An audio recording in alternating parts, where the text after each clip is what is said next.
ngrek wapaing tata rani inggih jalaran sampun sawetawis anggen paduka lenggah siniwaka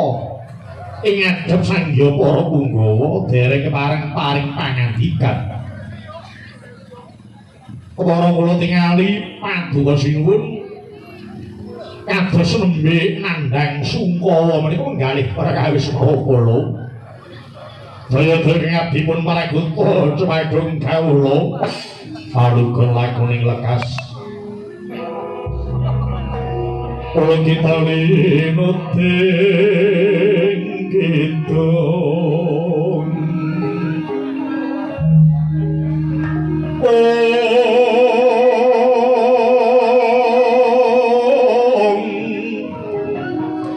kadung kadang